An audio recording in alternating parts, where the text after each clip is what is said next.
Sejak kecil saya ditinggal ibu saya. Sebab orang tua saya berpisah. Ayah saya tidak menafkahi kami hingga saya dewasa.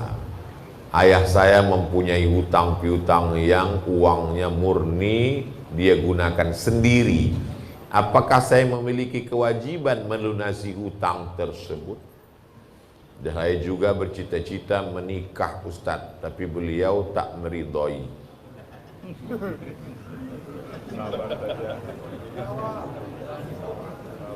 Seandainya seorang ayah meninggal dunia, dia meninggalkan hutang, hutangnya dibayar melalui tirkah. Tirkah adalah harta warisannya. Dalilnya mana? Min ba'di wasiyatin yusi biha audain. Harta warisan tidak boleh dibagi sebelum diambil wasiat sepertiga dan dibayarkan hutang. Keluarkan wasiat sepertiga, dibayarkan hutang, baru boleh dibagi. Jadi orang meninggal itu hutangnya dibayarkan melalui tirkah, melalui harta warisan. Adapun anak, apakah wajib seorang anak membayarkan hutang orang tuanya dari uangnya pribadi? Tidak wajib. Tapi kalau dia mau berbakti, maka dia bayarkan. Engkau mau berbakti kepada ayahmu, bayarkanlah. Kalau kau tak mau membayarkan, tidak apa-apa, karena engkau tidak wajib menurut hukum Islam.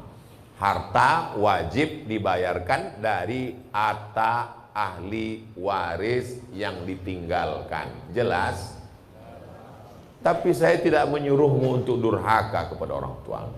Walaupun orang tuamu tak memberimu makan dan dia tidak memberimu nafkah, sekarang setelah kau remaja dewasa mau nikah, lalu kau bayarkan, kau anak yang luar biasa. Allah akan membukakan pintu rezekimu dan anakmu akan menjadi anak yang berbakti kepadamu.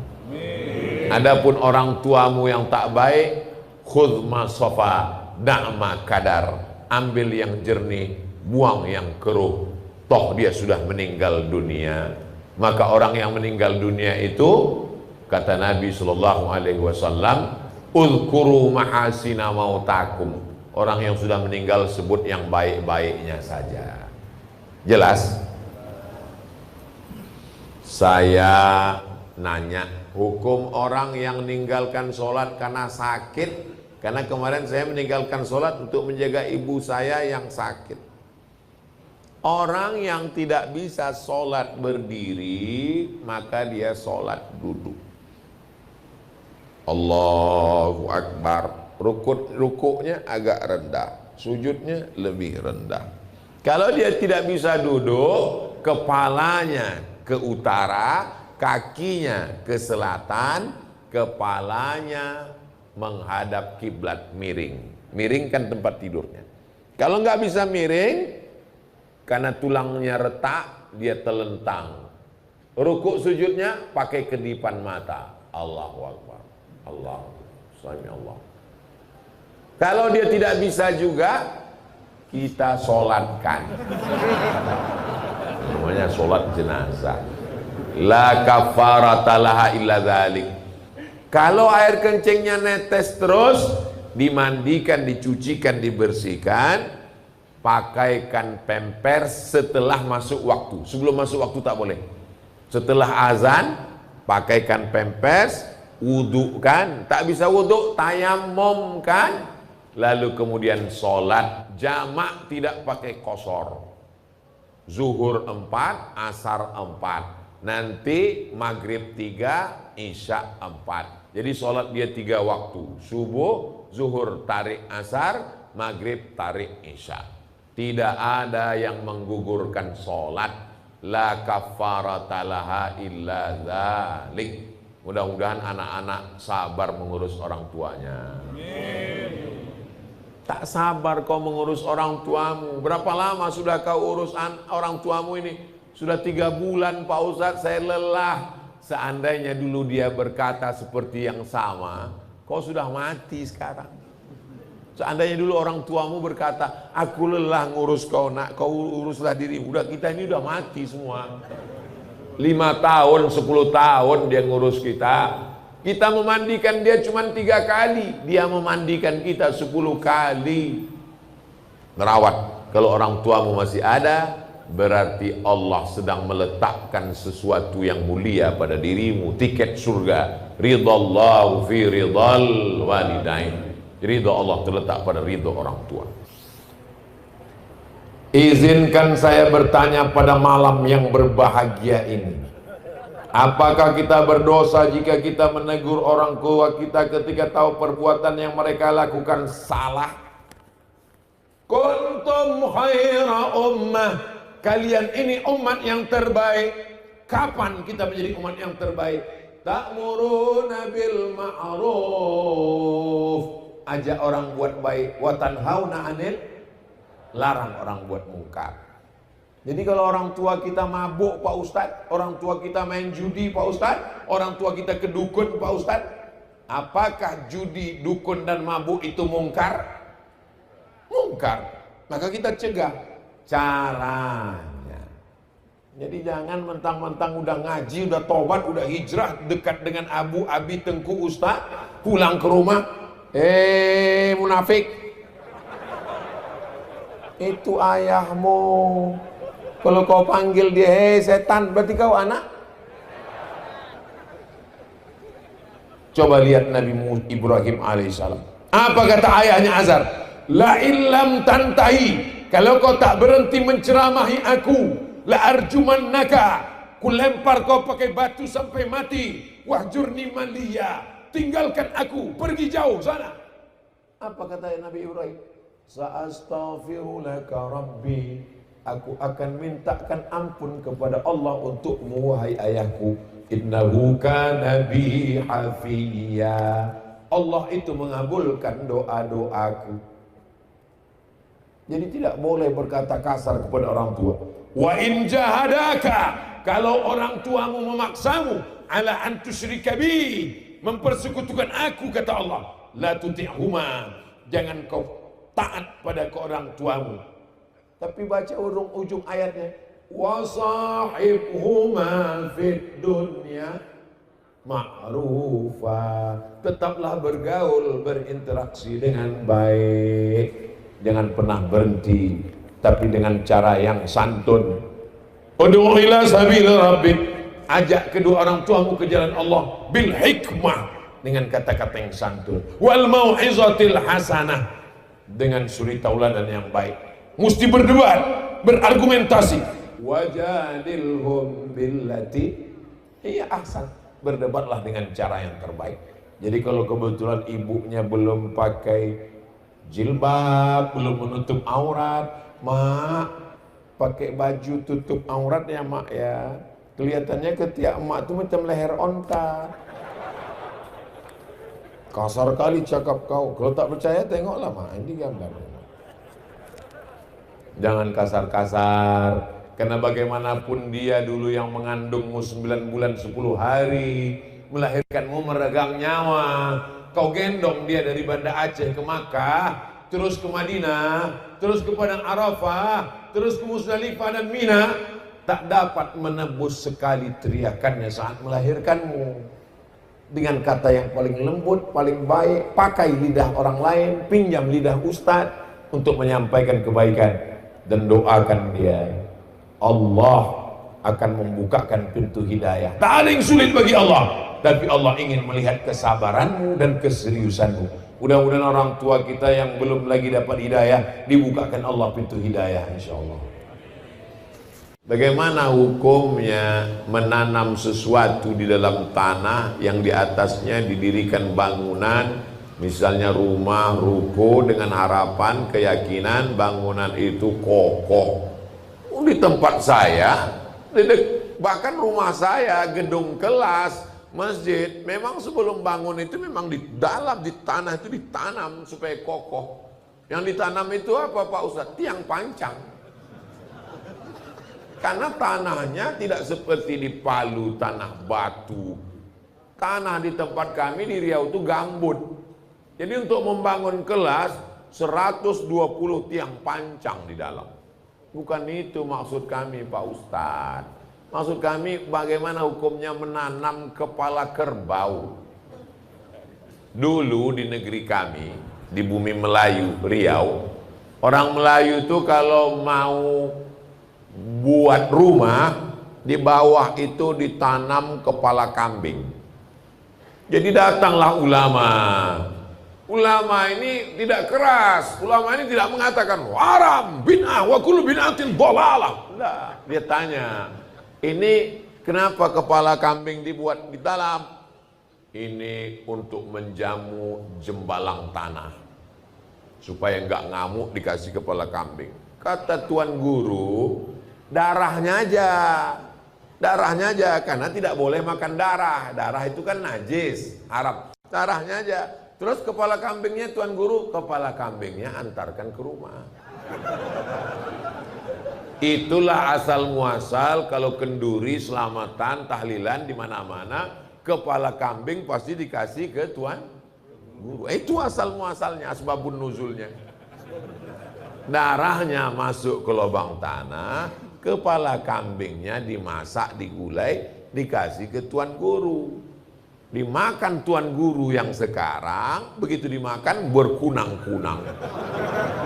Dikatakan jembalang tanahnya ngamuk, padahal kolesterol naik.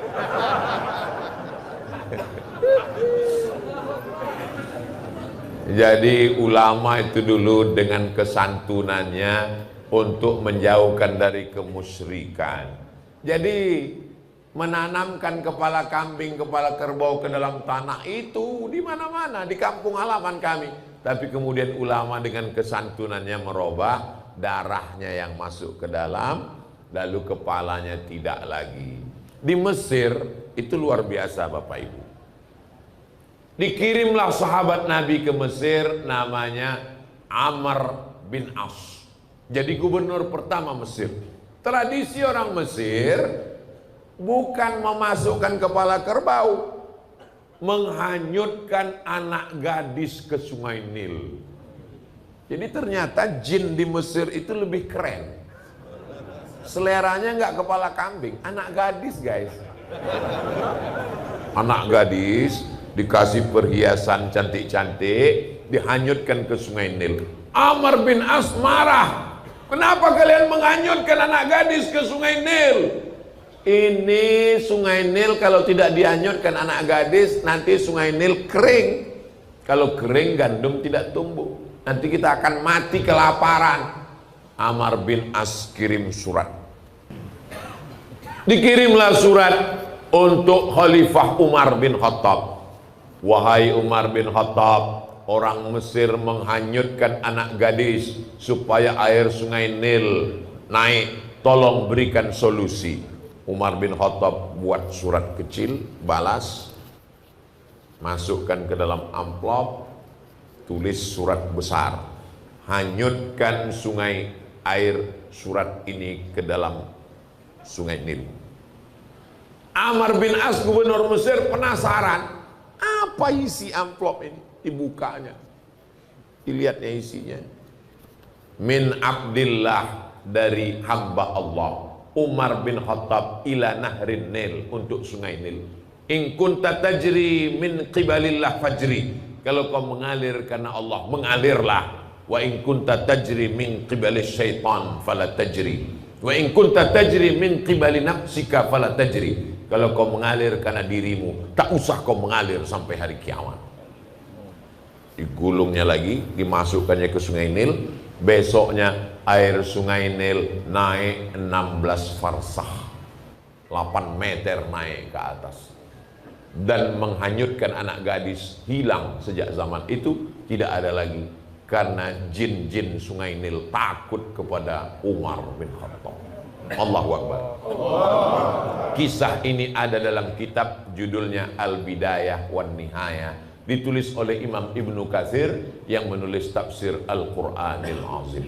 Itulah mengapa para ulama biasanya, para habaib, kalau diminta untuk mendirikan rumah, buat ruko, buat kantor, biasanya mereka tidak lagi melakukan itu untuk jin jembalang tanah, tapi mereka usir dengan zikir. Afdalu zikri fa'lam annahu la ilaha illallah, la ilaha illallah. Habis itu kepala kambingnya tidak dikasih ke sana, dimakan bersama-sama, kenduri memohon perlindungan dari Allah Subhanahu wa ta'ala. Bagaimana cara mendekatkan atau mendatangkan jodoh untuk saya? Saya seorang akhwat. Rezeki harimau tidak tertukar dengan musang. Kalaulah rezeki musang ditangkap, tahu musang? Bukan musang king, itu durian. Kalaulah rezeki musang ditangkap harimau, maka musang itu sudah punah di dunia ini. Apakah masih ada musang sekarang? Masih. Kalau musang itu rezekinya diambil harimau, karena harimau lebih cakarnya lebih tajam, karena harimau lebih kuat, lalu dimakannya rezeki musang, maka sudah lama musang itu punah. Namanya musang saurus. Buktinya harimau tetap ada, musang tetap ada. Itu bukti bahwa rezeki sudah dijamin Allah Subhanahu wa ta'ala. Apa kata Imam Al-Hasan Al-Basri? Alimtu anna rizqi la ya'khudhuhu ghairi. Aku tahu rezekiku tak akan mungkin diambil orang. Fatma'anna qalbi, maka hatiku pun menjadi yakin. Rezeki kita tak akan mungkin diambil orang. Rezeki kita mesti kita yang mengambilnya. Kalau kita Ahlus Sunnah wal Jamaah, kita yakin rezeki itu punya kita, dan kita berusaha untuk mengambilnya insya Allah. Jadi calon suami kalian tak akan mungkin diambil oleh tetangga kalian. Amin. Malu pula orang yang mikir. Jadi tak ada rezeki yang tertukar. Rezeki itu lebih tahu alamat kita daripada kita mengetahui rezeki kita. Begitu yang disebutkan dalam hadis Nabi Muhammad SAW. Tapi jangan gara-gara ini lalu kita menjadi Jabariyah. Kalau ditanya, gimana? Ada ingin menikah? Serahkan pada Allah. Ini bukan Ahlus Sunnah, ini Ahlul Bid'ah, namanya Jabariyah. Sedangkan Ahlus Sunnah ada ikhtiar. Di sini ada Ustadz Ketua Ikat, ada alumni Azhar yang baru pulang, ganteng, cerdas, S2, hafal Quran, udah nikah. Ada yang masih lajang, temui Ustadz Tengku Fadil. Tengku Fadil ada tak stok-stok yang lama pun tak apa-apa. Temui Ustadz Tim Uas, Ustadz Nazar, ada tak yang second pun tak apa. Gitu, ada ikhtiar dan usaha. Boleh seorang wali menawarkan adiknya, anak gadisnya, ditawarkan. Besok kau datang ke rumah ya. Ini aku mau jumpakan sama adikku. Datanglah kalian ke rumah abang ini. Habis itu disuruhnya lah adiknya keluar. Keluar dia bawa teh manis.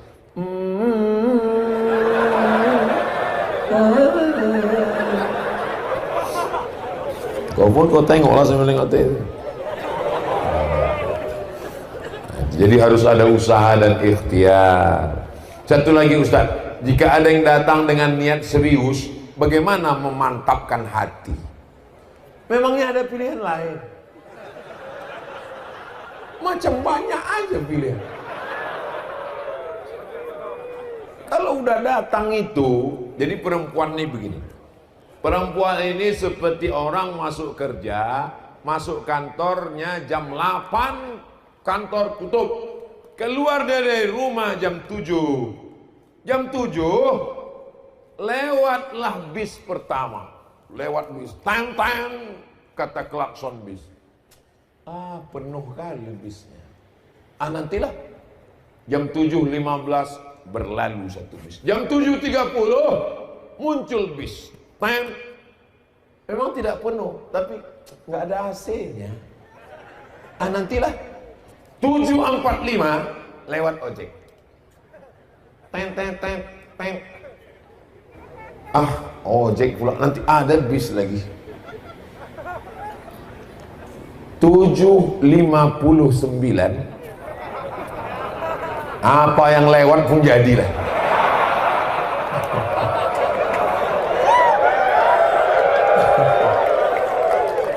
Macam paham aja. Jangan banyak pilih, nanti terpilih-pilih, pilih tebu, terpilih bukunya. Kata talak satu, apakah sudah jatuh talak tiga? Apa belum? Talak tiga bisa jatuh dalam 3 majelis. Di dapur, ku talak kau. Di ruang tamu, ku talak kamu. Di ruang depan, 3. Atau di satu majelis, ku talak engkau sebanyak bintang di langit. Jatuh dia 3. Tapi yang memutuskan perkara itu di Indonesia adalah Bapak Hakim.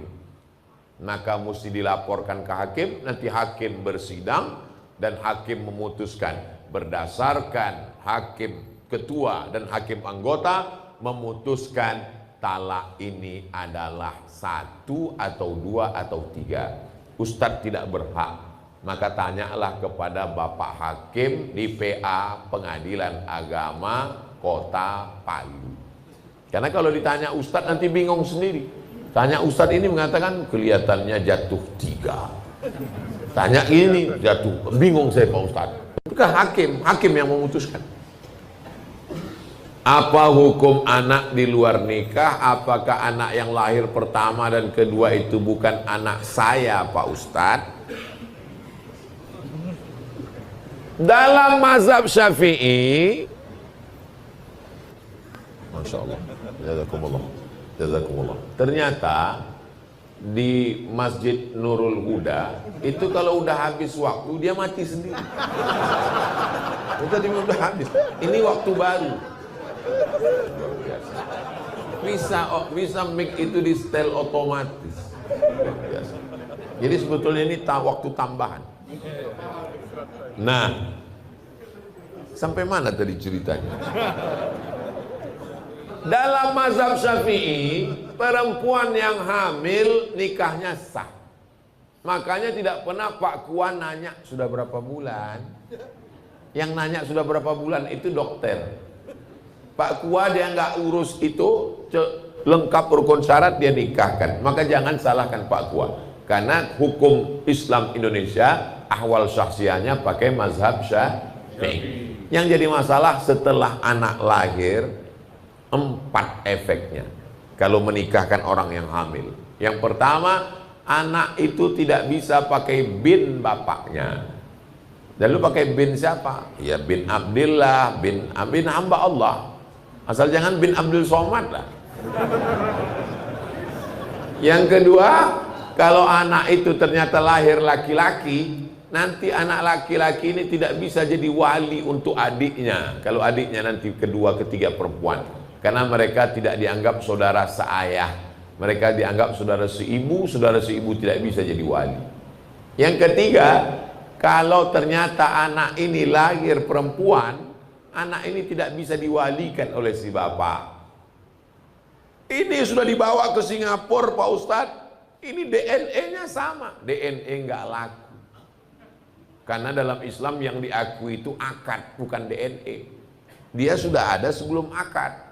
Yang diakui itu setelah akad. Nggak paham saya Pak Ustadz. Kertas tidak diakui kalau dicoblos sebelum hari H. Jelas? Yang keempat, kalau meninggal si bapak, si anak tak dapat harta warisan. Kalau meninggal si anak, si bapak tak dapat harta warisan karena mereka tak ada hubungan nasab. Pekerjaan saya saat ini driver ojol. Saya pernah dapat orderan membeli babi yang dimana saya tak tahu karena pembeli dan penjualnya nggak bicara. Jadi pertanyaan, Innallaha tajawaza an ummati, Allah mengampunkan umatku ma akhta'a wa nasya. Kalau dia tak tahu, tersalah dan lupa. Tolong antarkan ini ya Mas. Kita antar aja. Kita tak tahu bahwa di dalam itu babi. Dan kita nggak tanya-tanya. Pak, kalau boleh tanya, ini babi atau anjing ya?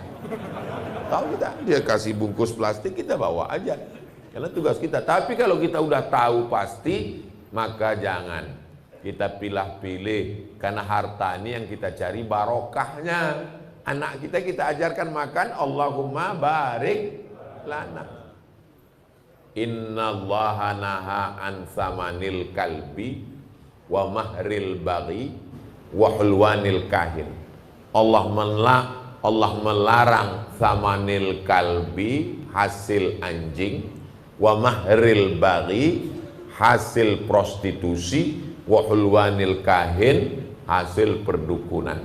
Tapi dalam hadis itu anjing, Pak Ustaz. Anjing aja nggak boleh, apalagi babi. Macam-macam kertasnya ada kartu nama. Apakah boleh bagi kita untuk mengulang hafalan Quran ketika sedang dalam keadaan haid bagi perempuan, Pak Ustaz? Mazhab yang paling tua Imam Hanafi, tidak boleh perempuan dalam keadaan haid membaca Quran, memegang Quran, membawa Quran. Mazhab Maliki tidak boleh, mazhab Syafi'i tidak boleh, mazhab Hambali tidak boleh. Tapi ada pengecualian. Mazhab Maliki boleh perempuan yang sedang uzur haid mengulang hafalan an zahri qalbin, dalam hati. Jadi nanti kalau bapak lihat ada ibu-ibu diam aja, itu sedang ngulang hafalan. Diam aja. Tanya dulu, ibu hafal Quran? Enggak. Itu berarti sedang memikirkan tagihan. Mazhab Hambali boleh, catatan guru yang sedang mengajar Quran, ustazah sedang ngajar, maka dia boleh baca tapi putus-putus. Ya ayyuhalladzina amanu kutiba alaikumus syiyam kama kutiba alal ladzina min qablikum la'allakum tattaqun. Tak boleh baca sekali lurus. Jadi kesimpulannya dari 4 mazhab boleh membaca 2. Yang pertama, mengulang hafalan dalam hati. Yang kedua, mengajar dengan putus-putus, tidak nyambung. Adapun selain dari itu, tidak boleh baca Quran, tidak boleh pegang Quran, tidak boleh bawa Quran. Ada pula struk dari beli-beli di supermarket. Assalamualaikum Ustaz. Waalaikumsalam. Saya ingin bertanya, bagaimana memberitahu suami untuk tidak merokok lagi?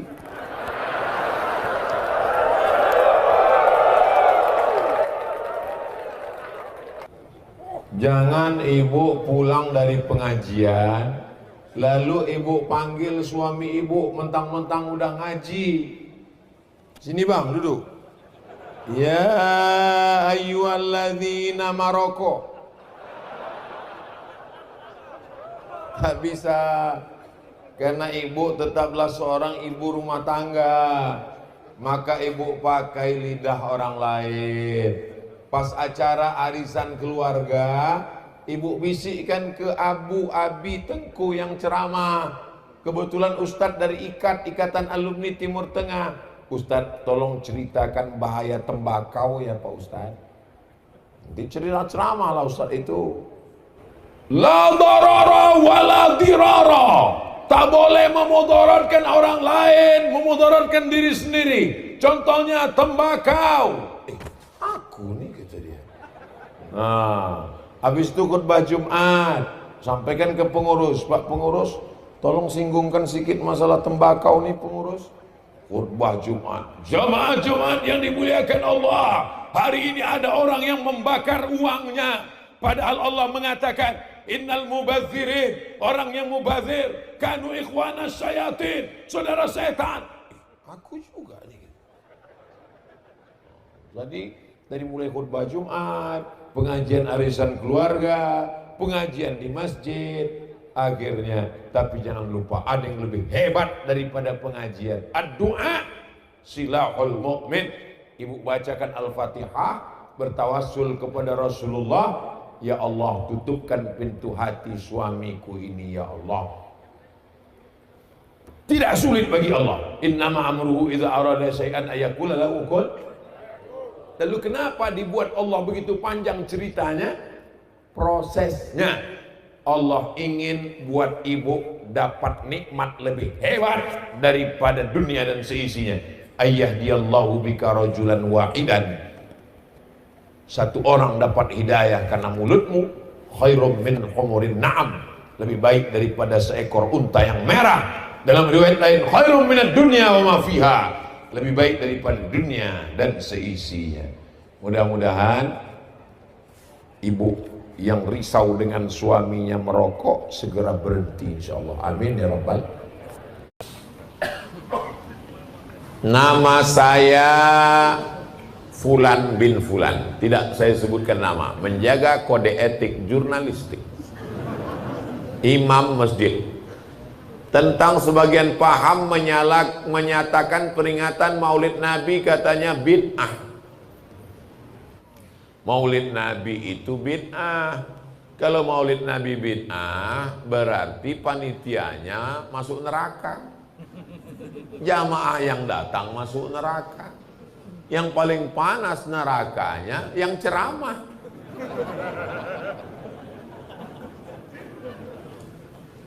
Maka dijawab oleh Imam Jalaluddin Abdurrahman As-Suyuti. Nama kitabnya Al-Hawi Lil Fatawi. Imam Suyuti meninggal tahun 911 Hijrah. Mudah ingatnya, 911, emergensi. Pertama, ayat A'udzubillahi minasyaitonirrajim. Wa dzakirhum bi ayyamillah. Ahli tafsir mengatakan, ingatkanlah mereka dengan nikmat Allah. Ingatlah umur kita, ingatlah harta kita, ingatlah anak kita. Itu nikmat Allah. Tapi di antara semua nikmat yang terbesar adalah nikmat lahirnya Nabi Muhammad sallallahu alaihi wasallam. Jadi kalau ada orang buat maulid, itu artinya mengingatkan tentang nikmat yang terbesar. Karena kita tidak pakai Muharram, Safar, Rabiul Awal. Kita pakai Januari, Februari, Maret, April, Mei. Abdul Somad lahirnya bulan Mei. Maybe yes, maybe no. Kalau nggak dibuat di maulid, anak kita nggak tahu. Kami lagi tidur-tiduran di Mesir, di masjid tidur-tiduran. Tiba-tiba datang orang Mesir. Halawa, halawa, halawa, halawa, halawa. Haram alaik ya Syekh. Apa yang jual manisan dalam masjid? Senyum dia. Allahumma salli ala sayyidina Muhammad. Allahumma salli. Saya tidak jual manisan. Ini hari ini mau Nabi lahir. Dagangan saya kasih makan-makan. Begitu cara dia mengenalkan Nabi. Jadi maulid itu sederhana. Pas hari kelahiran Nabi, belikan manisan-manisan, bagikan ke anak-anak. Allahumma sholli ala sayyidina Muhammad. Allahumma sholli ala sayyidina Muhammad. Ada apa Om? Ini hari kelahiran Sayyidina Muhammad sallallahu alaihi wasallam. Tiba-tiba ada yang ngetuk pintu rumah kami waktu kami ngontrak di Mesir. Dekat dengan rumah Ustadz Munib, dengan dekat rumah Ustadz Lutfi Godal. Assalamualaikum. Assalamualaikum. Kami intip dari pintu. Wah, Sohibul Bait datang, berarti kita rumah belum bayar. Gawat kita ini. Buka pintu, dia datang bawa nasi kuning dengan ayam. Fie, ada apa? Ghalat, ini salah kasih nih. Ada min Said, tuan rumah kami namanya Said. Said ngasih makan. Ya ada apa Said tiba-tiba ngasih makanan? Allahumma sholli ala sayyidina Muhammad, Maulidur Rasul. Ternyata maulid itu bukan tabligh akbar rame-rame di masjid. Setiap rumah maulid. Undang Habib datang rumah, baca burda. Maulaya salli wa sallim daiman abada ala habibika khairil khalqi kullihim. Makanya kata Imam Jalaluddin Asyuti, maulid itu isinya 5. Yang pertama, baca Quran. Yang kedua, baca sejarah Nabi. Yang ketiga, baca doa. Yang keempat, silaturahim. Yang kelima, ada makanan. Makanya nanti kabarnya habis ini ada acara sarapan pagi bersama di rumah masing-masing. Jamaah yang dimuliakan Allah. Hah? Kata Ustaz Munib, maujud kata. Supaya orang paham apa itu maulid. 2, baca nanti kitab Al-Hawi lil Fatawi. Pada tanggal 10 Muharram, hari Asyura, kita melaksanakan puasa. Betul? 10 Muharram puasa. Kenapa kita melaksanakan puasa di tanggal 10 Muharram? Karena bersyukur kepada Allah. Allah sudah menyelamatkan Nabi Musa dan menenggelamkan Fir'aun pada tanggal 10 Muharram. Pertanyaannya, Allah menyelamatkan Nabi Musa itu sudah lama kan? 3000 tahun yang lalu. Kenapa kita di Muharram itu tetap puasa tiap tahun? Kata Imam Suyuti, itu dalil boleh mensyukuri nikmat itu berulang-ulang setiap tahun, walaupun momennya sudah lewat. Dan syukur kita di bulan Maulid adalah dengan tabligh akbar, bersedekah, bersyukur atas kelahiran Sayyidina wa Maulana Muhammad sallallahu alaihi wasallam. Pendalilan 10 Muharram itu diambil Imam Suyuti dari siapa? Dari Al-Hafiz Ibnu Hajar Al-Asqalani. 2 Al-Hafiz, Al-Hafiz Ibnu Hajar Al-Asqalani, Al-Hafiz Jalaluddin Abdurrahman As-Suyuti melaksanakan maulid dan membolehkan maulid. Al-Hafiz hafal 300.000 hadis buat maulid. Tiba-tiba ada ustadz hafal 3 hadis kalau laptopnya hidup. Kalau laptopnya mati, hadisnya hilang. Mengatakan bid'ah. Saya lebih mau ikut Al-Hafiz Jalaluddin Abdurrahman As-Suyuti dan Al-Hafiz Ibnu Hajar Al-Asqalani. Kalau bapak mau ikut ustadz yang hafal 3 hadis, laptopnya hidup, terserah. Saya hanya menjelaskan dalilnya. Manhajuna manhajul bayan. Metode kami hanya menjelaskan dalil. Yang mau ikut alhamdulillah, yang nggak mau ikut ya terserah. Berikutnya, ketika orang melaksanakan maulid itu adalah ekspresi kecintaannya. Maka kata Sayyid Muhammad bin Alawi bin Abbas Al-Hasani Al-Maliki, ahli hadis dari Makkah, doktor dari Al-Azhar, profesor, mengajar di Masjidil Haram. Apa kata beliau? Kalau ada orang bertanya, kenapa kalian buat maulid? Kenapa buat maulid? Berarti sama dia dengan nanya, kenapa kalian bahagia dengan kelahiran Nabi Muhammad SAW? Apakah perlu ditanya, kenapa kau bahagia anakmu lahir? Kenapa kau bahagia kelahiran Nabi Muhammad? Malam Lailatul Qadar mulia, Idul Fitri mulia, baca Quran mulia, tapi semua kemuliaan itu tidak ada kalau tidak ada kelahiran Nabi Muhammad sallallahu alaihi wasallam. Al-Hafiz Al-Maqdisi, ahli hadis, bersyair, idza 6 bait. Idza kana hadza kafiran jaa dhammuhu tabbat yadahu fil jahimi mukhlida ata annahu fi kulli yaumil itsnaini abada yukhaffaf anhu al-'adzabu masruran bi ahmada fa kaifa billadzi tula umrihi bi ahmada masruran wa mata muwahhida. Kalau Abu Lahab saja yang dijamin masuk neraka, ringan azabnya setiap hari Senin karena senang menyambut kelahiran Nabi Muhammad, memerdekakan budaknya Suwaibah, apalagi orang yang beriman seumur hidupnya bertauhid dan senang menyambut kelahiran Muhammad sallallahu alaihi wasallam.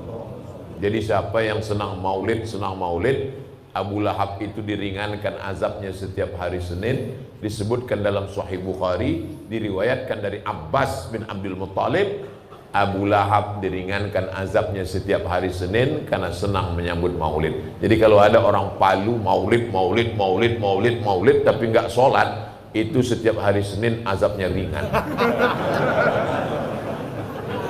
Dia satu sel dengan Abu Lahab. Kalau ada orang yang nggak senang maulid, lebih parah daripada Abu Lahab. Beli nggak ya? Sikat! Tiap Senin pakai GoPayLater, cicil 0% di Tokopedia. Apa hukumnya suami yang tak mau kerja bertahun-tahun? Berharap istri yang bekerja untuk menafkahi keluarga.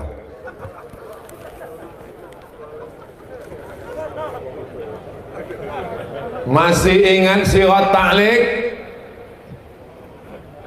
Kalau saya meninggalkan istri saya sekian tahun lamanya, atau 6 bulan tidak memberikan nafkah zahir dan batin, maka istri saya datang ke pengadilan agama.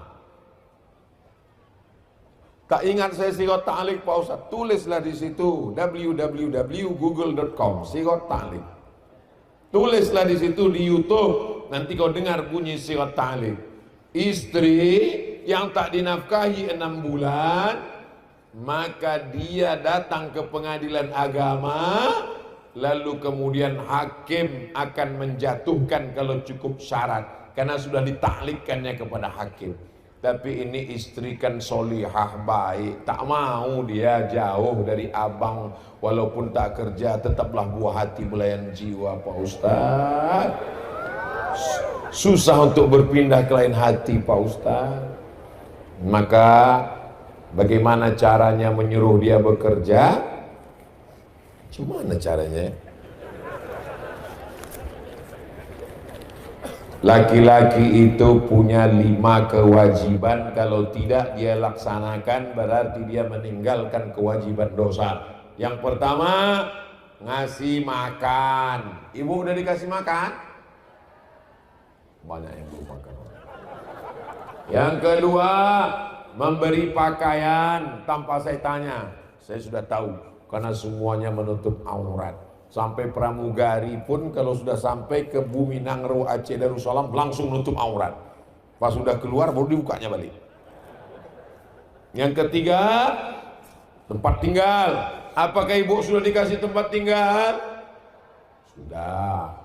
Yang keempat, pendidikan. Aslinya istrinya di rumah, suami yang mendidik, tapi karena suaminya pun tak bisa, dibawanya ke masjid Haji Kecik Lumi, dibawanya ke tablik akbar pengajian supaya mendengarkan pendidikan. Aku tak bisa mengajarmu, Mam. Dia selalu manggil istrinya Mami. Mami yang ada dalam film Mami Return itu.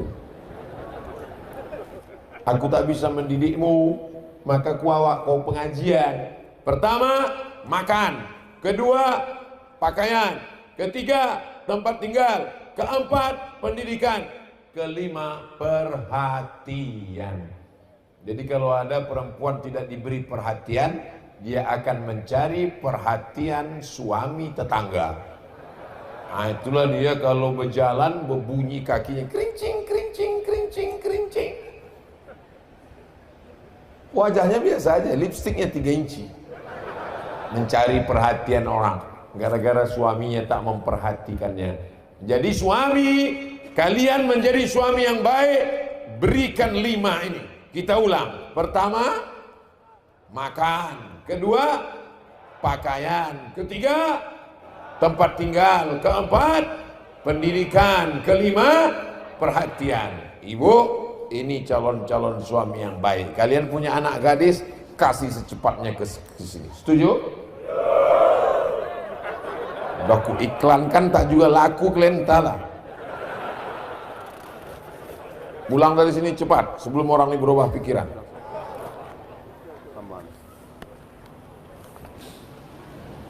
Apa hukumnya mengangkat imam masjid yang bacaannya kurang baik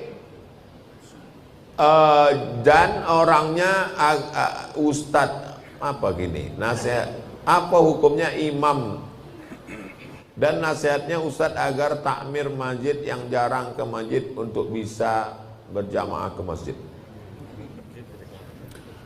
Jadi imam ini mesti ada fit dan proper test.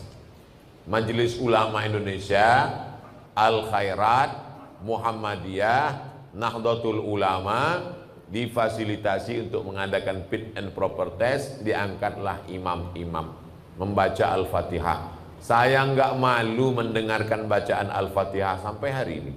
Kalau ketemu dengan Syekh, saya takut bacaan saya itu tak betul karena perubahan maaf gigi. Karena kita ini walaupun bacaan betul, kalau copot dia 1, 2, 3 berubah makharijul huruf, maka lebih bagus imam tetap maju.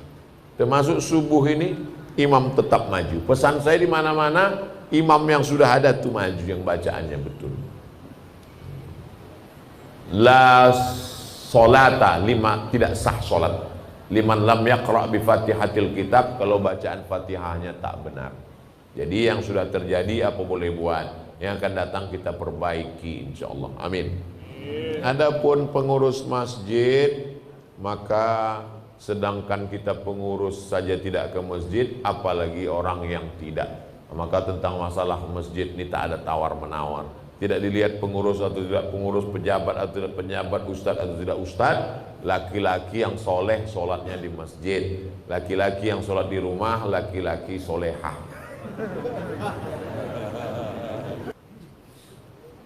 Ke kota Padang membeli tomat, membeli benang ke Bengkulu.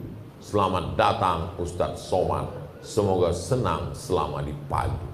Masya Allah, so sweet. Hah? Mesti dibalas.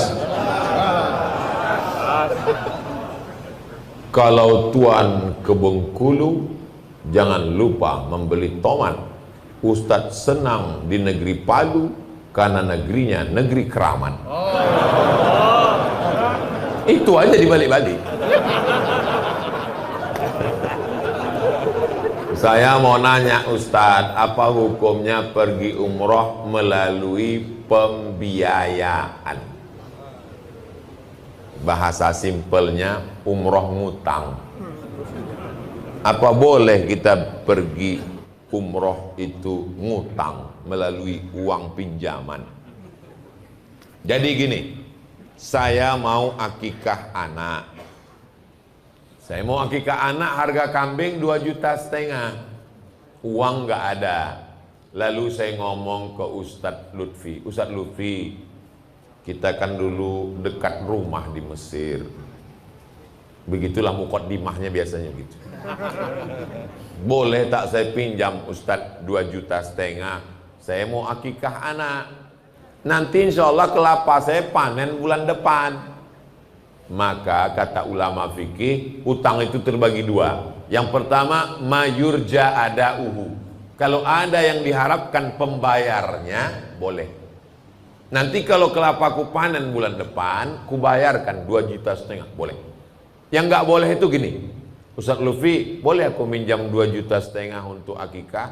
Pembayarnya Ustadz, kuserahkan pada Allah Subhanahu wa Ta'ala. Tak boleh.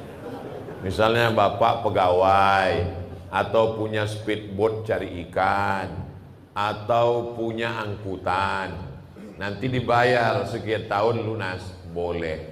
Dan fatwa Majelis Ulama Indonesia membolehkan pembiayaan umroh melalui bank syariah. Ada fatwanya, coba cari di Google, fatwa pembiayaan umroh Dewan Syariah Nasional. Bagi yang mau. Yang nggak mau nggak apa-apa, karena umroh dan haji manis tato'a ilaihi sabila, bagi yang mampu. Jangan berangkat hanya karena ikut-ikutan tetangga. Ibadah ini kalau mau, kalau tidak mau tidak apa-apa. Apakah berdosa jika tiap pagi sholat subuhnya lambat? Ini nampaknya mau nawar-nawar ini. Manama, siapa yang tidur walam yusalli, sampai kelewatan tak sholat subuh, balas syaitanu fi udhunih, setan kencing di telinganya. Allah masih sayang tak nampak tulisannya. Kalau Allah tak sayang, disingkapkan Allah hijab, tertulis ini WC setan. Maka jangan sampai tidak sholat subuh. Jam itu di setel. Di Aceh sholat subuhnya jam berapa? Jam 5. Astel jam 5. Saya alhamdulillah walaupun udah tua, itu jam kalau udah berbunyi pasti saya bangun. Kecuali kalau saya datang pulang lembur pengajian dari luar kota jam 3. Kalau udah jam 3 pulang saya tak tidur lagi. Bagus saya tunggu azan subuh. Karena kalau saya tertidur nanti terlewat sholat subuh. Jadi kalau ada orang Aceh sholat subuh jam 5, pulang dia ke rumah habis nonton bareng jam 4.30. Bismika Allahumma ahya wa amut. Itu bukan tidur, memang sengaja tak mau sholat subuh. Bangun jam 8, sholat subuh. Heran anak saya itu Pak Ustadz, sejak dengar pengajian Ustadz sholat subuh, sholat duhanya pun berkunut sekarang. Iyalah subuh kesiangan. Karena memang susah bangun walaupun sudah memasang alarm dibangunkan oleh kawannya. Apakah ada solusi atau doa yang bisa diamalkan Pak Ustadz? Tidur cepat, jangan sampai lambat tidur. Tidur cepat, jam 10 tidur. Oh, udah jam lewat 11 Ustaz. Insya Allah habis ini pulang terus. Saya sejak Piala Dunia ini nggak bisa tidur cepat Pak Ustadz. Karena udah terbiasa malam. Pulang dari sini, kau beli antimo. Langsung tidur. Tapi sebiji, jangan sepapan. Seminggu tidurnya. Dan siang jangan tidur siang terlalu lama. Qailulah sebentar, setengah jam, 1 jam. Cepat tidur supaya mudah bangun. Saya kalau tidur jam 12 masih bangun jam 4. Masih bisa. 1, 2, 3, 4. Tapi kalau sudah jam 3 saya pulang, saya tak tidur lagi, karena kalau tidur payah bangun, tunggu-tunggu aja menulis, membaca, segala macam, mendengar, itu bangun nanti langsung sholat subuh. Begitu kuncinya. Ini agak panjang sedikit. Tarik nafas dulu ya. Saya bekerja di sebuah kantor pemerintahan yang aturan bekerjanya dari pagi sampai sore. Tapi di kantor saya bekerja, kami cuma bekerja dari jam 9 sampai azan zuhur. Ngapain kau sampai sore? Ulang saya lagi ya. Saya bekerja di sebuah kantor pemerintahan yang aturan kerjanya dari pagi sampai sore. Tapi di kantor saya kerjanya cuma dari jam 9 sampai zuhur. Apabila piket baru sampai azan asar. Aturan itu dibuat atas kesepakatan pegawai-pegawai. Sedangkan saya sendiri sebagai pegawai kontrak. Gimana hukumnya saya bekerja di situ Pak Ustadz? Apakah gaji yang saya terima halal atau haram? Pekerjaan itu dua jenisnya. Yang pertama yang dipakai waktunya, yang kedua menyelesaikan tugasnya. Contoh bekerja yang dibayar waktunya, masuk jam 8 keluar jam 4, itu yang dibayar adalah waktunya. Jadi kamu masuk itu yang dibayar waktu, dia melayani orang banyak. Pokoknya dari jam 8 sampai jam 4 dia mesti ada di situ, karena orang datang akan dia layani orang banyak. Yang kedua, dia bekerja asal selesai tugas habis. Contohnya dosen. Dosen tidak mesti masuk dari jam 8 pagi sampai jam 4 sore. Aturan yang lama. Sekarang saya tak baru karena sekarang saya tak tahu karena saya sudah keluar. Yang penting dia punya beban 12 SKS, 16 SKS, 2 SKS, 16 tatap muka. Asal sudah masuk 2 kelas 1 hari, 3 kelas pulang. Tak mesti jam 4 sore. Kecuali ada aturan mengantor. Kesepakatan. Jadi kalau sudah kesepakatan itu merupakan aturan, maka dia mesti ikuti aturan itu. Kalau tak mau, keluar, buka usaha lain.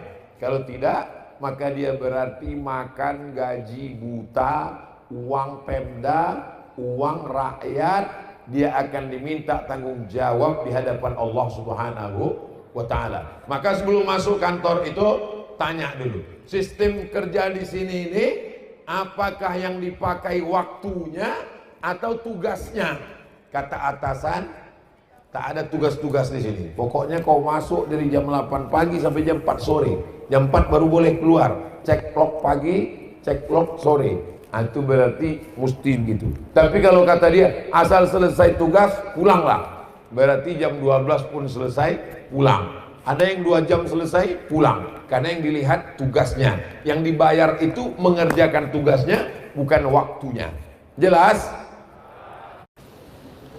Apakah sistem kredit syariah yang dilakukan oleh bank atau keuangan syariah itu murni syariah? Ini bank syariah. Bank syariah biasanya di kanan ya. Ini bank syariah, ini bank konvensional. Orang nggak ngerti karena dia nggak tahu detailnya. Dia cuma tahu pinjam bayar lebih, berarti riba. Kalau saya ke bank syariah, assalamualaikum Bapak bank syariah, selamat pagi. Saya mau pinjam uang Pak, berapa? 100 juta, kasih 100, bayar 120, riba. Kalau bank syariah, tak gitu. Assalamualaikum bank syariah, waalaikumsalam. Saya mau pinjam uang Pak, nggak boleh pinjam uang karena riba. Kalau boleh kami tahu, untuk beli apa ya Pak? Saya mau beli motor, saya mau beli mobil. Mau pinjam berapa? Mau pinjam 200. Bank syariah membeli mobil. Bank syariah membeli mobil. Sekarang mobilnya menjadi milik bank syariah. Lalu bank syariah menjual mobil itu ke saya dengan cara cicil. Maka akadnya uang dengan barang. Jelas bedanya? Yang tadi uang dengan yang ini uang dengan banyak kita tak memahami akad itu karena sama aja Pak Ustadz, malah bank syariah lebih besar. Sekejam-kejamnya ibu tiri lebih kejam bank syariah. Ya nggak ngerti detailnya. Yang menjadi Dewan Syariah BSI itu kakak kelas kami di Mesir, namanya Dr. Oni Sahroni. S1, S2, S3 Al-Azhar. Fikih, usul fikih, ekonomi syariah. Jadi godok. Yang jadi masalah orang kita sekarang, kalau mobilnya rusak dia bawa ke bengkel, AC-nya dia rusak dia bawa ke servis AC. Tapi kalau dia nggak ngerti agama, dia betulin sendiri. Ini yang jadi masalah. Sama pilot pesawat dia percaya, nggak kenal dia sama pilot tuh, nyenyak dia naik pesawat. Tapi sama ustadz dia nggak percaya. Dia manusia, saya manusia. Memang betul, tapi dia belajar bertahun-tahun ngapal Quran di pondok. Kita percayakan ini pada ulama. Dewan Syariah Nasional mengatakan akad ini benar menurut syariah. Maka kita ikuti, kita bangkitkan ekonomi syariah. Kalau tak jelas, ulang sekali lagi. Bagaimana menurut Ustadz tentang penerapan ilmu fikih, tauhid, tasawuf, serta penerapan contohnya dalam kehidupan? Perempuan auratnya semua mesti ditutup kecuali wajah dan telapak tangan. Pertama akidah, kedua fikih, ketiga tasawuf atau akhlak. Pertama akidah, kedua fikih, ketiga akhlak atau tasawuf. Kenapa disebut tasawuf? Karena diambil dari kata sofa, artinya suci, mensucikan hati dari hasad, dengki, busuk hati, iri, hasad, membersihkan hati, tazkiyatun nafs. Ada ustadz ceramah di masjid, kalau kamu menjalin transaksi hutang piutang, maka bayarlah tepat pada waktunya. Itu pembahasannya tentang akidah, fikih atau akhlak? Tentang fikih, karena terkait tentang hutang piutang, muamalat. Ada ustadz ceramah, Allah itu mengetahui segala perbuatan kita. Walaupun kita berada di dalam toilet, kamar mandi berbuat dosa sebesar ujung rambut, sebesar ujung pisau, sebesar ujung jarum, sebesar tapak kaki semut yang hitam di tengah malam yang gelap. Ini masalah akidah, fikih atau akhlak? Akidah. Marilah kita mensucikan hati kita. Jangan sampai kita dengki menengok orang. Ada orang rumah baru sakit jantung koroner. Ada orang mobil baru naik darah tinggi. Ada orang bini baru kita langsung mati mendadak. Ini masalah apa? Akhlak. Maka dimanapun ngajinya itu tak keluar dari 3: akidah, fikih, dan akhlak. Dari mana sumbernya? Dari hadis Jibril, akhbirni anil iman, antashhada alla antu'mina billahi wa malaikatihi wa kutubihi wa rusulihi wal yawmil akhir wa bil qadari khairihi wa syarrihi. Akhbirni anil islam, antashhada an la ilaha illallah wa anna muhammadar rasulullah wa tuqimas shalah wa tu'tiyaz zakah wa tasuma ramadan wa tahujjal baita in istata'ta ilaihi sabila. Akhbirni anil ihsan, anta'budallaha ka'annaka tarahu fa illam takun tarahu fa innahu yaraka. Beribadahlah engkau seakan-akan Allah melihatmu. Kalau kau tidak bisa melihat Allah, maka Allah melihatmu. Itulah penerapan dan konsep 3: iman, Islam, ihsan, akidah, fikih, dan tasawuf. Apa hukum barang yang ditemukan di laut? Luqatah barang yang jatuh. Likulli saqib laqib. Setiap barang yang jatuh ada yang menemukannya. Nama barangnya luqatah. Orang yang menemukan namanya laqib. Apa hukum barang yang ditemukan ketika bencana seperti banjir? Karena yang saya baca dalam salah satu kitab Matan Takrib, luqatah adalah barang temuan yang ditemukan di jalan, di tanah. Ditemukan di jalan. Dari mana dia? Jatuh. Apa beda orang berjalan di jalan dengan orang di laut naik sampan? Beda transportasi. Di jalan dia naik kuda, naik pedati, naik kendaraan. Di laut dia naik sampan, naik perahu. Sama-sama barang yang jatuh. Maka dia tetap dihitung sebagai barang temuan, diumumkan selama setahun. Kalau setahun tidak ada yang mengaku, berarti itu milik engkau. Kalau selama setahun itu ada, berarti serahkanlah kepada dia. Jadi selama setahun itu doanya, mudah-mudahan tak ada yang mengaku barangnya.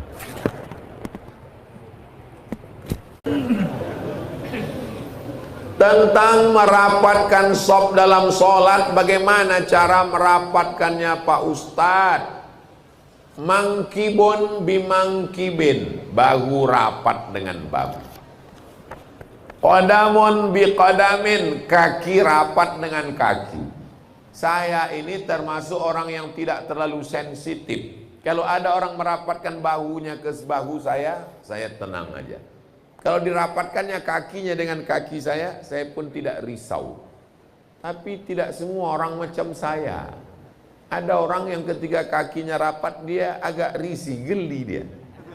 Maka kalau sekali kita dekatkan dia diam, enggak apa-apa. Kalau sekali kita dekatkan dia menggeser, jangan kita rapatkan lagi. Karena kalau kita geser nanti dia geser terus. Khawatirnya dia preman baru taubat. Begitu kita geser 2 kali, apa itu jalan.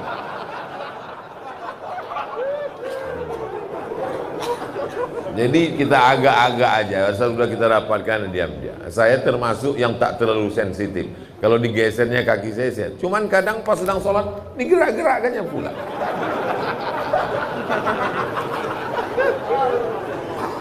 Bagaimana dengan orang yang menempelkan kakinya?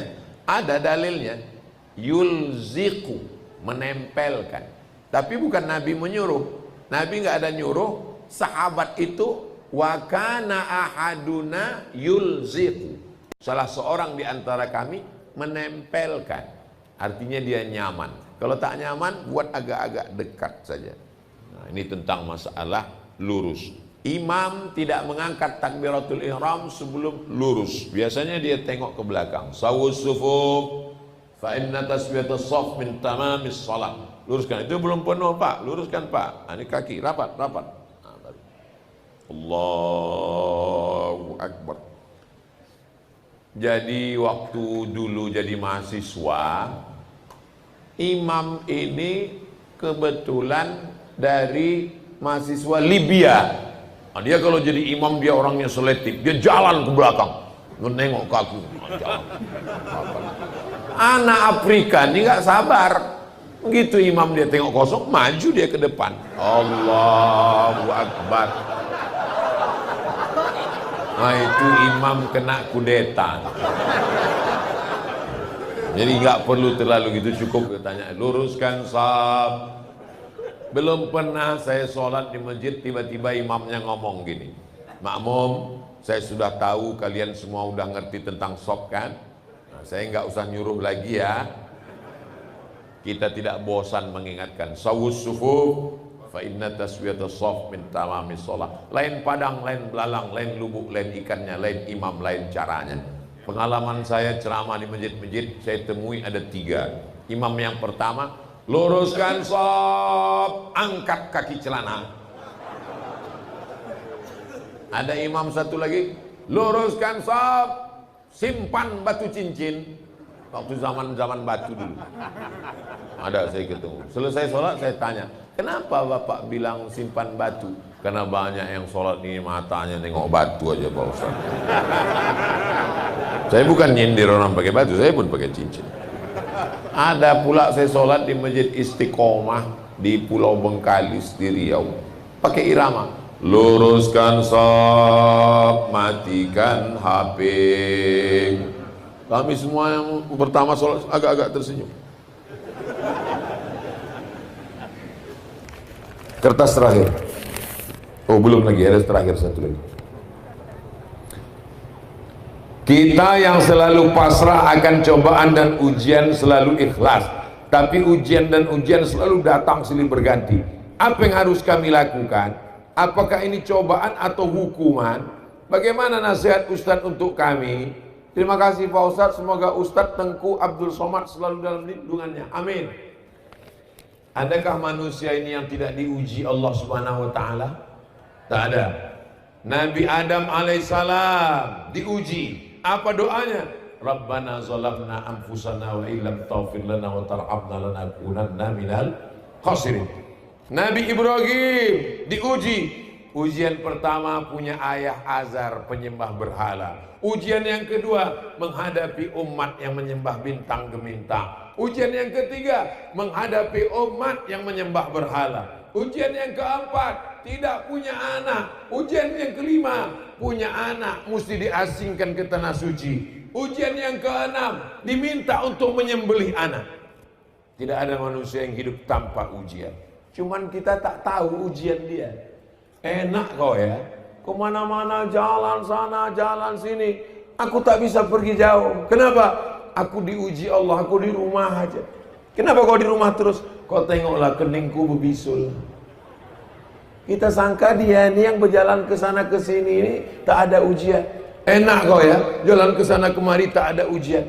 Aku sebetulnya dari tadi ini jalan sana ke sini karena berbisul juga. Di mana? Di sini. Tapi bukan berarti saya berdiri dari tadi ini berbisul. Jadi kadang kita menyangka orang lain tak ada bisulnya, padahal bisul dia lebih parah, cuman dia tak mengeluh saja. Apakah yang datang ini azab? Ada orang demam.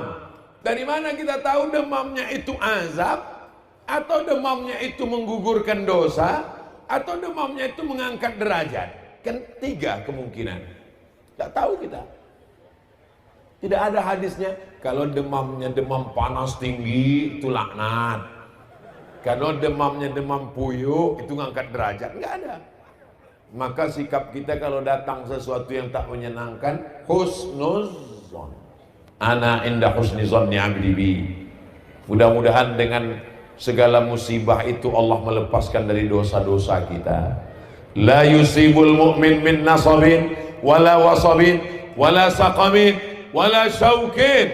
Orang yang duri menusuk tapak kakinya, demam panas, gundah gulana, sakit kepala, kaffarallahu anhu biha sayyi'ati. Dengan itu Allah menghapuskan segala dosa-dosa. Apa hukumnya kalau pergi suatu acara bungkus makanan?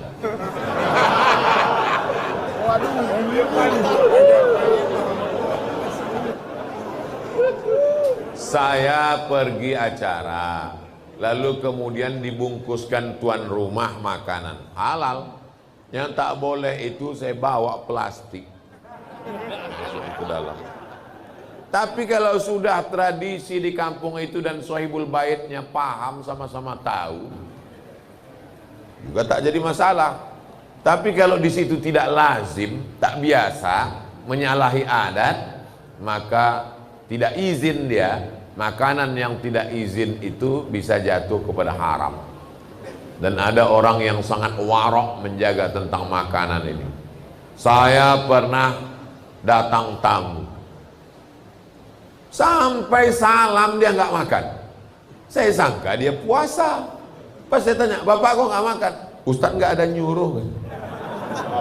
Sejak itulah kalau datang tamu ke rumah saya tuangkan tehnya, saya kasihkan.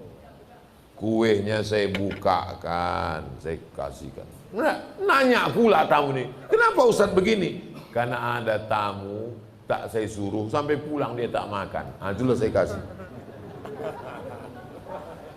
Saya pernah ke Turki, mampir ke satu majelis tarekat Naqsabandiyah, nasinya disuapkan, jeruknya dikupaskan. Begitulah mereka melayani orang Turki, luar biasa.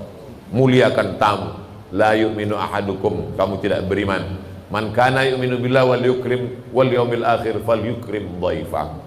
Dan saya selama di Palu nih, Masya Allah, orang Palu memuliakan tamu luar biasa. Mudah-mudahan Allah membalas kebaikan. Mengenai batas menutup mukena wanita sampai dagu, apakah sebelum mengetahui apakah harus mengqadha ulang sholatnya Pak Ustadz? Mazhab Hanafi, mazhab Syafi'i, ini kaki ini mesti ditutup. Mesti ditutup kaki, pakai kaos kaki atau pakai kain yang menutup sampai ke bawah. Mazhab Hanafi kata dia tidak. Mazhab Hanafi ini rasional. Mazhab Hanafi katanya kaki tak perlu ditutup. Kenapa tak perlu ditutup? Karena waktu berdiri kaki itu ditutup oleh kain. Waktu tegak tapak kaki itu tertutup otomatis. Waktu sedang sujud kaki itu tertutup dengan kain. Maka kaki itu di dalam. Untuk apa ditutup? Kata rasional mazhab Hanafi. Mazhab Syafi'i, kaki itu disampul dengan kaos kaki karena dikhawatirkan terbuka. Mazhab Hanafi enggak. Kenapa? Karena waktu berdiri tapak kaki nempel ke bawah. Waktu ruku, sujud, kain menutup ke bawah. Jadi kata dia, untuk apa ditutup? Itu argumentasi orang yang kainnya kemari waktu dagu. Kenapa?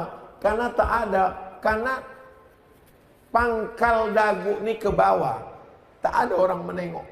Mana ada orang menengok? Pangkal dagu ini ke bawah. Jadi kalau ada orang pakai mukena, di sini kainnya, maka pangkal dagu ini, kecuali kalau dagunya panjang kemana?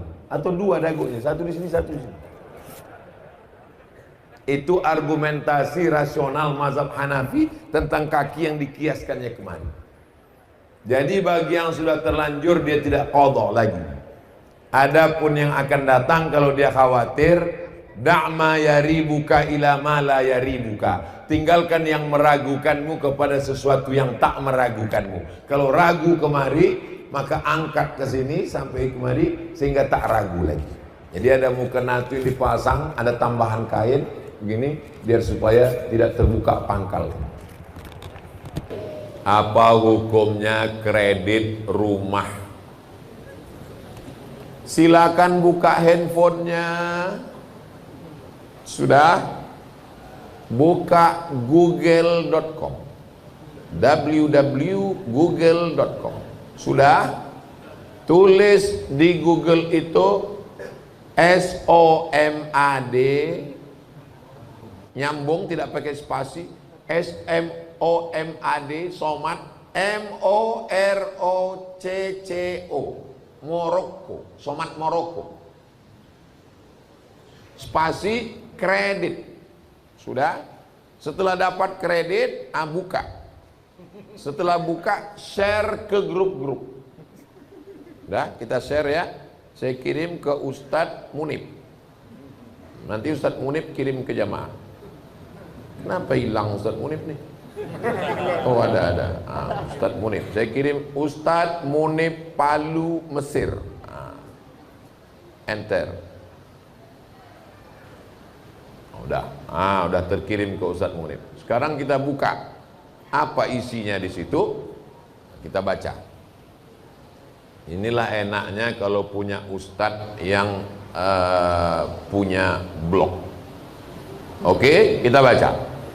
Jual beli kredit boleh jika waktu dan tambahannya diketahui.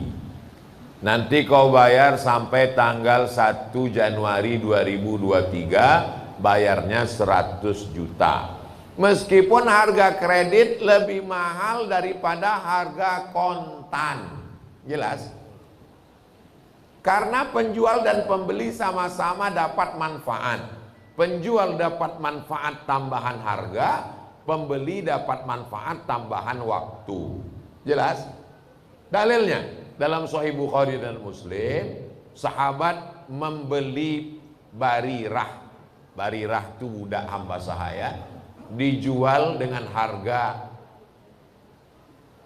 kredit 9 tahun, 1 tahunnya dibayar 40 dirham.